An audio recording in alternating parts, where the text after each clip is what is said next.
Hey guys आं दिनै मोनसे गोदान भिडिअ लानानै फैफिनबावबाय। आयदाया जाबाय इन्डियान हिस्ट्री एबा भारतनि जारिमिन। आं बिदिनो कम्पिटिटिभ एग्जामफोरनि थाखाय भिडिअ लानानै फैबाय थायो। नोंथाङा जुदि आंनि चेनेलखौ दासिमबो साबस्क्राइब खालामाखैब्ला चेनेलखौ साबस्क्राइब खालामना आंखौ सापर्ट खालाम। आं बिदिनो नोंथांमोननि सेराव गोदान गोदान भिडिअ लानानै फैबाय थागोन। नोंथांमोननि अननाय आरो अनसायनाय मोनबाय थायोब्ला आं गोबाव सम जाबायमोन नोंथांमोननि सेराव भिडिअ लाबोनो हायैया। माने आं मोनसे कर्सआव बिजि जानायलाय भिडिअ बानायनो सम मोनाखैमोन। फिन सिगांनि बायदिनो सम मोनब्ला सानफ्रोमबो नोंथांमोननि सेराव सानफ्रोमबो भिडिअ लानानै फैफिनबाय थागोन। फैदो दाना गोलाव खालामालासिनो भिडिअखौ जागायनोसै।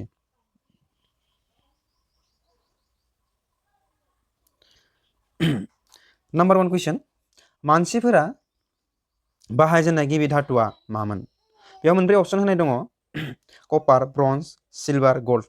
माने मा बुंदो नाम्बार 1 कुइसनाव, माने गिबि मानसिफोरा मा धातुनिफ्राय न'आव बाहायनाय आगजु जेरै खेरा, माला, जिन्जिरि नांगौ रोखोमनि आगजु मा धातुनिफ्राय बानायजेनदोंमोन? माने बेखौनो नाम्बार 1 कुइसनाव बुंनाय जादों। बेनि राइट एन्सारा जागोन कपार, अपसन ए। मानसिफोरा बाहायजेननाय गिबि धातुआ कपारमोन। बेनि राइट एन्सारा अपसन ए। फैदो दाना नाम्बार 2 कुइसन,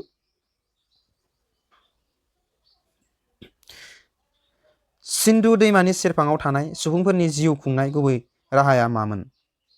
मा होनना बुंदों नाम्बार 2 कुइसनाव, माने सिन्धु दैमानि सेरफाङाव थानाय सुबुंफोरनि जिउ खुंनाय गुबै राहाया मामोन? बेयाव मोनब्रै अपसन दङ। मोनब्रै अपसनफोरनि गेजेराव अपसन बिया राइट एन्सार। बिसोरो मा आबाद मावनायखौनो बिसोर मा गावसोरनि गुबै राहा हिसाबै खालामदोंमोन। सिन्धु दैमानि सेरफाङाव थानाय सुबुंफोरनि जिउ खुंनाय गुबै राहाया मामोन? आबादमोन। दाना नेक्स्ट कुइसन, सिन्धु सेरफांनि सुबुंफोरजों सोरजों फालांगियारि सोमोन्दो दङमोन? मा होनना बुंदों? सिन्धु सेरफांनि सुबुंफोराबो बै समावनो मा खालामदोंमोन? बेफार फालांगि खालामदोंमोन। आरो बिसोरो बबे हादरजों एबा सोरजों सोमोन्दो दङमोन? अब्ला बिनि राइट एन्सारा जागोन अपसन सि, मेस'पटामियाजों बिसोरो मा फालांगियारि सोमोन्दो खालामदोंमोन। दाना नेक्स्ट कुइसन, सिन्धु सेरफांनि सुबुंफोरा लिरनो रोंदोंमोन आरो बिथांमोननि हांखोआ मामोन? मा होनना बुंदों? सिन्धु सेरफांनि सुबुंफोरा लिरनो एबा फरायनो रोंदोंमोन आरो बिसोरो मा हांखो बाहायदोंमोन? माने बेखौनो नाम्बार 4 कुइसनाव बुंदों। बेनि राइट एन्सारा जागोन पिक्ट'ग्राफि, अपसन डि। सिन्धु सेरफांनि सुबुंफोरा मा पिक्ट'ग्राफिक हांखो बाहायदोंमोन। दाना नेक्स्ट कुइसन, नाम्बार 5 कुइसन, सिन्धु सेरफांनि सुबुंफोरा सिबिदोंमोन। मा होनदों बेयाव नाम्बार 5 कुइसनाव? सिन्धु सेरफांनि सुबुंफोरा मा मोदाय दावदायबो सिबिदोंमोन। बिसोरो मा मोदाय दावदायखौ सिबिदोंमोन होनोब्ला अपसन ए जागोन पशुपति। सिन्धु सेरफांनि सुबुंफोरा सिबिदोंमोन पशुपति। अपसन ए राइट एन्सार। नाम्बार 6 कुइसन, बैदिक हारिमु गायसनगिरिया सोर? बिनि बेयाव मोनब्रै अपसन होनाय दङ। बैदिक हारिमु गायसनगिरिया जाबाय आर्या, अपसन बि। दाना नेक्स्ट कुइसन, नाम्बार 7 कुइसन, ऋग बेदनि बयनिख्रुइबो गोनांथारसिन इसोरा सोरमोन? अब्ला जोंहा नाम्बार 7 कुइसनाव मा होननानै बुंदों? ऋग बेदाव माखासे इसोरफोरनि मुंफोरखौ मख'नाय जादों। बेयाव माने ऋग बेदाव बयनिख्रुइबो गोनांथारसिन एबा इम्परटेन्टसिन होननानै सोर इसोर एबा मोदायखौ मख'नाय जादों। बेनि राइट एन्सारा जागोन अपसन सि, इन्द्र। अपसन सिया जागोन ऋग बेदनि बयनिख्रुइबो गोनांथारसिन इसोरा जाबाय इन्द्र। ऋग बेदाव गोबां इसोरफोरनि मुं मख'नाय दङ। बिसोरनि गेजेराव इन्द्रआ गोनांथारसिन एबा इन्द्रनि बागै बांसिनै मख'नाय एबा फोरमायनाय दङ। फैदो दाना नेक्स्ट कुइसन, नाम्बार 8 कुइसन, आयुर्वेदखौ बबेनिफ्राय लानाय जादों? मा होनना बुंदों? नाम्बार 8 कुइसना आयुर्वेदा बबेनिफ्राय फैदों एबा आयुर्वेदखौ बबेनिफ्राय बानायनाय जादों एबा लानाय जादों? बिनि राइट एन्सारा जागोन अप्शन डि अथर्ववेद।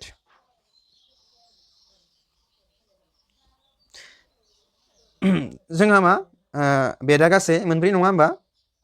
जोंहा बेदा गासै मोनब्रै मा होनोब्ला ऋग्वेद, सामवेद, यजुर्वेद, अथर्ववेद जों बेखौ बयबो मिथिखायो नङा होमबा? थिग बिदिनो मा अथर्ववेदनिफ्राय आयुर्वेदखौ मा बानायनाय जादों एबा बेनिफ्राय मा लानाय जादों आरो। फैदो दाना 9 नाम्बार कुइसन। उपनिषदआव मुंख'नाय बबेखौ एबा मानि सायाव फोरमायनाय जादों? माने उपनिषदआव मानि बागै फोरमायनाय जादों एबा उपनिषदखौ मानि बागै रनसायनाय एबा लिरनाय जादों? अब्ला बिनि राइट एन्सारा जागोन अप्शन ए फिल'सफि। उपनिषदआव मुंख'नाय बबेखौ माने उपनिषदआव फिल'सफिनि बागै फोरमायनाय जादों। माने उपनिषद माने सान्थौनि बागै बांसिनै बेयाव मा फोरमायनाय जादों। फैदो दाना नेक्स्ट कुइसन, नाम्बार 10 कुइसन। बैदिक आर्यफोरनि गाहाय जामुङा मामोन? अब्ला मा होनना बुंदों बेयाव नाम्बार 10 कुइसनाव बैदिक आर्यफोरा मा गाहायै मा जामुंखौ बाहायदोंमोन?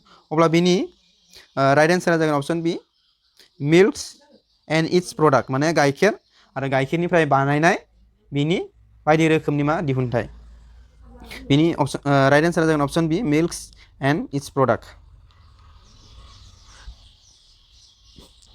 नोंथांमोना जुदि माखासे भिडिअ नायबावनो थाखाय आंनि डिसक्रिपसनाव थांना नायनो हागोन।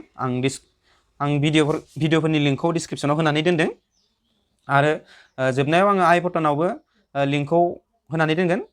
नोंथाङा आइ बटनाव थुनानैबो नायनो हागोन। बिदि दाना नेक्स्ट कुइसन, नाम्बार 11 कुइसन। बयनिख्रुइ गोजामसिन बेदनि मुङा मा? अब्ला जों दानि जोंहा बेदा गासै बेसेबां मोनब्रै नङामोन होनब्ला? आं दसे सिगाङाव बुंलांखाबाय। बेयाव अप्शन मोनब्रै होनाय दङ। जोंहा बेदा गासै मोनब्रै। बयनिख्रुइबो गोजासिन बेदा बबे? ऋग्वेद नङा होमबा? अप्शन सि। अब्ला जोंहा मा होनदों एसे फोरमायना होनोसै। ऋग्वेदआव जोंहा मा इसोरनि सायाव एबा सोमोन्दै मुंख'नाय एबा फोरमायनाय जादों एबा लिरनाय जादों। आरो जोंहा मा नेक्स्टआ सामवेदमोन। सामवेदआव मा मिउजिक एबा मेथाइ दामनाय देनाय रोजाबनायनि सोमोन्दै मा फोरमायनाय जादों। जोंनि भारतनि मा हारिमुवारि मेथाइफोरा मा बांसिन सामवेदनिफ्रायनो फैदों एबा लानाय जादों होनजायो। आरो थामथियाव जोंहा मा बेद दङमोन? यजुर्वेद। यजुर्वेदआ मा देब देबि मोदाय मोदायजो एबा मा फुजा फोरबोफोरनि सायाव फोरमायनाय जादों। बेदनि ओंथिया मा होनोब्ला जोंहा मा मिथियो? बेदनि ओंथिया जाबाय गियान एबा नलेज। आरो जोंहा ब्रैथियाव मा अथर्ववेद। बेयाव मानि सोमोन्दै फोरमायनाय दङ? बिगियान, सानखान्थि, रांखान्थि बेफोरनि सायाव मा आरो मा आयुर्वेदनि आरो मा बायदि बायदिनि सायाव फोरमायनाय दं। अब्ला जोंहा बेखौ मिथिबाय नङा होमबा? फैदो दाना नेक्स्ट कुइसन, नाम्बार 12 कुइसन। नाम्बार 12 कुइसनाव मा होनदों? अष्टाध्यायी रावखान्थिनि लिरगिरिया सोर? अष्टाध्यायी रावखान्थिनि लिरगिरिया जाबाय परिनि। बिनि राइट एन्सारा अप्शन डि। माने बांद्राय फोरमायलांबाय थायोब्ला एसे गोलाव जायो, ओंखायनो आङो भिडिअखौ बारा गोलाव खालामनो सानाखै। आं बारा फोरमायलांबाय थाला, एसे इम्परटेन्टखौल' आं फोरमायलांनोसै। नाम्बार 13 कुइसन। गायत्री मन्त्रखौ सोर सुजुदोंमोन? अब्ला बिनि राइट एन्सारा जागोन विश्वामित्र। बिनि राइट एन्सारा अप्शन ए। विश्वामित्रआ गायत्री मन्त्रखौ मा सुजुदोंमोन? फैदो दाना नेक्स्ट कुइसन।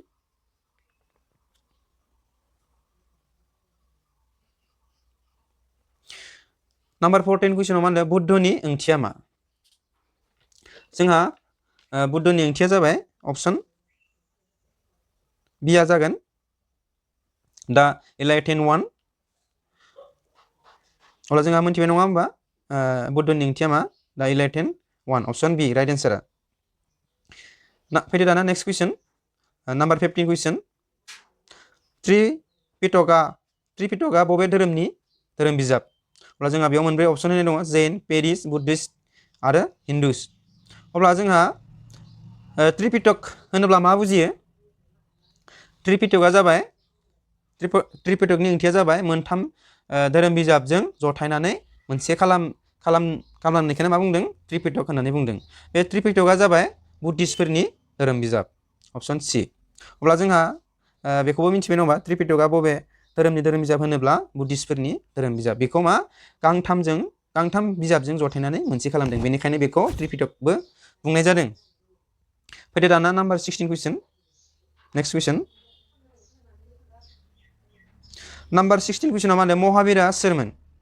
अब्ला बेयाव जोंहा मोनब्रै अपसन होनाय दङ। जोंहा महावीरा जाबाय दा 24 तीर्थंकारा। अपसन डि। अपसन डिआ राइट एन्सार। फैदो दाना नेक्स्ट कुइसन। नाम्बार 17 कुइसन। नाम्बार 17 कुइसनाव मा होनदों? जैनफोरनि गिबि तीर्थंकरा सोरमोन? एबा तीर्थंकरा सोरमोन? सरि, बेयाव कुइसना एसे टाइपिं मिस्टेक जादों। अब्ला नाम्बार 17 कुइसनाव मा होनना बुंदों? जैनफोरनि गिबि तीर्थंकरमोन। जोंहा बेयाव मोनब्रै अपसन होनाय दंखायो। जोंहा बेनि राइट एन्सारा जागोन अपसन ए ऋषभआनो जैनफोरनि गिबि मामोन? तीर्थंकरमोन। फैदो दाना नेक्स्ट कुइसन। नाम्बार 18 कुइसन। नालन्दा बुहुम फरायसालिया आलादायै फोरोंथायनि मोनसे देरसिन फसंथानमोन। मा होनदों? नालन्दा इउनिभारसिटिया मोनसे फसंथानमोन। बेयाव मा एसे स्पेसियेलि मोनसे मा देरसिन सेन्टारमोन। अब्ला बियो मानि सेन्टारमोन होनोब्ला जोंहा गाहायाव मोनब्रै अपसन होनाय दङ। बेयो जाबाय बुद्धिज्मफोरनि मोनसे देरसिन फसंथान एबा सेन्टारमोन। बे नालन्दा इउनिभारसिटिया बबेयाव दङ? बेयो बिहाराव दङ, बिहार हादरसायाव दङ। फैदो दाना नेक्स्ट कुइसनखौ नायनोसै। मालाबा सोंनो हागौ नालन्दा इउनिभारसिटिया बहा दङ? अब्ला जोंहा बिहाराव दङ। फैदो दाना 19 नाम्बार कुइसन। बुद्ध आरो महावीरा सोरनि रायजो खुंथाय समाव थैदोंमोन? अब्ला बिनि राइट एन्सारा जागोन अजातशत्रु। अपसन सि। अजातशत्रुनि समाव रायजो बेंथाय समाव बुद्ध आरो महावीरा थैदोंमोन। फैदो दाना नेक्स्ट कुइसन, दिनैनि जोबथा कुइसन। दिनैनि थाखाय जोबथा कुइसन। बुद्ध चरितनि लिरगिरिया सोर? अब्ला बुद्ध चरितनि लिरगिरिया सोरमोन बुङोब्ला जोंहा बे अपसन मोनब्रै होनाय दङ। बे अपसन मोनब्रैफोरनि गेजेराव अपसन डिआ राइट एन्सार अश्वघोषआ बुद्ध चरितनि लिरगिरिमोन। दिनैनि सोंथिफोरा एसेबाङानोसै। बिदिनो आं नोंथांमोननि सेराव बेबायदिनो गोदान गोदान भिडिअ लानानै फैबाय थागोन। नोंथांमोननि अननाय आरो अनसायनाय एबा हेफाजाब मोनबाय थायोब्ला, नोंथाङा जुदि भिडिअखौ नायनानै मोजां मोनदोंब्ला लाइक खालाम, शेयार खालाम आरो चेनेलखौ साबस्क्राइब खालामना आंखौ सापर्ट खालाम। दिनैनि थाखाय